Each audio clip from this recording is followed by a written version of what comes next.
Ada sebuah rahasia bernegara yang juga merupakan pelajaran di akademi dulu, yaitu bagaimana strategi bernegaranya Bapak Negara Indonesia, yaitu Bung Karno. Tentunya sebagai putra Indonesia, kalau di akademi dulu ada cerita sejarah yang membawa nama Indonesia, bangganya bukan main. Maklum, itu di negara seberang soalnya. Dalam hal keilmuan di akademi dulu, sekedar menginformasikan urusan Rothschild, ada lebih dari 10 jam pelajaran di kelas menjelaskannya. Misalnya, bagaimana mereka temurun mengendalikan kawin antar sepupu demi menjaga kemurnian turunan mereka dan menjaga harta mereka dalam sistem distribusi keuangan dan kendali sumber daya alam dunia. Jadi, ketika pelajaran bernegara dari banyak negara diajarkan, selain dari sisi who control the world dan how the world work, sampailah ke strategi bernegaranya Bung Karno. Dan ini keren sekali. Ceritanya kita sederhanakan. Di dalam membuat mineral 99,9%, misalnya emas, platinum, perak, itu prosesnya dari gunung, batuan atau tanah, diambil,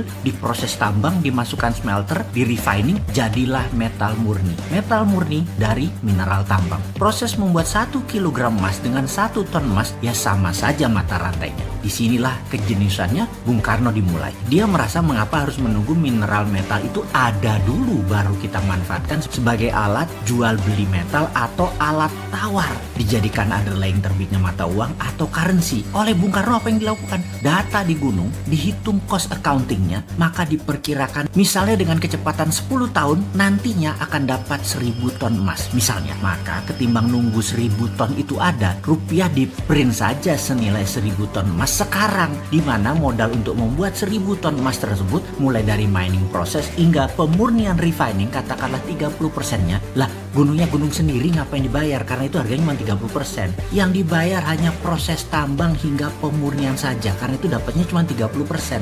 Yang 70% uang cetak tadi untuk membangun proyek produktif. Dan proyek produktif seperti industri tidak harus di Indonesia, bisa di luar negeri. Proyek industri tadi adalah underlying lapis kedua selain emas dan hasil metal mineral tambang di Indonesia tadi. Dengan ide tadi, maka di tahun 1955 sebagai dasar undangan 50 negara hadir di Indonesia dalam konferensi Asia Afrika, dikatakan bahwa mereka atau kita bersama-sama akan membangun poros tengah negara non-blok, tidak miring ke Soviet, tidak miring ke NATO Amerika. Non-blok akan membangun kekuatan ekonomi dengan porosnya Indonesia dan akan membiayai banyak proyek industri di negara-negara non-blok. Apa yang terjadi? Benarlah hadir pemimpin revolusi dari setiap negara dalam undangan tadi. Tiongkok, India, Pakistan, Mesir, Korea Utara, Kuba, semua tokoh revolusioner semua mengharap dukungan Indonesia. Bayangkan ada Nehru, Gamal Abdul Nasser, Bhutto, Mao, dan tokoh legendaris dunia lainnya hadir di Bandung, kota kecil dari negara yang baru 10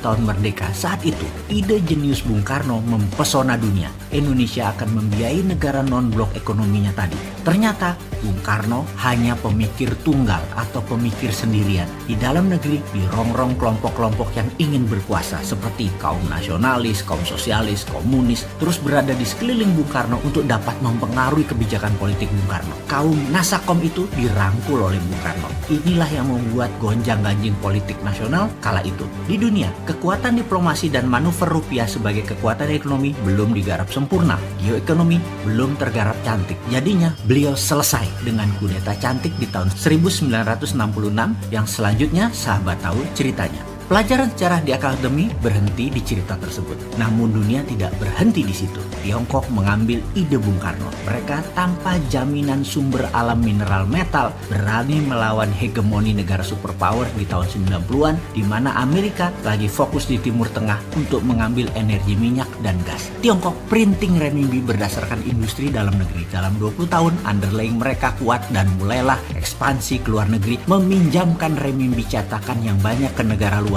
dengan nama obor, One Belt, One Road. Lebih sempurna rencana Tiongkok bukan hanya meminjamkan renminbi, tetapi juga teknologi, peralatan permesinan, tenaga kerja, semua harus dari Tiongkok. Sempurna rencana mereka jauh lebih baik daripada rencana awal Bung Karno. Ide Bung Karno jenius, tapi anak cucu dan putra bangsa nggak paham akan geopolitiknya Bung Karno. Strateginya mudah dibaca waktu itu dan mudah dipatahkan karena Bung Karno sendirian. Sekarang, mengapa kita tidak sempurnakan lagi ide Bung Karno, ide Patih Gajah Mada, ide Tiongkok dengan menggunakan sumber daya alam dan rupiah? Beranikah kita melakukannya? Sekarang kita tidak boleh terjebak obor Tiongkok lagi dan permainan hutang serta bunga IMF Amerika. Kita harus bermain cantik di antara dua kekuatan. Dengan kekuatan mineral road, kita mengingatkan jangan miring ke Amerika, jangan miring ke Tiongkok. Saat ini kita miring ke salah satu sisi. Kita tidak netral lagi. Kita bisa dilihat menyalahi amanah undang-undang sebagai negara netral, negara bebas aktif. Dan informasi ini hanya mengingatkan, gunakan lebih dari satu hati di dalam mengelola negara. Hati-hati.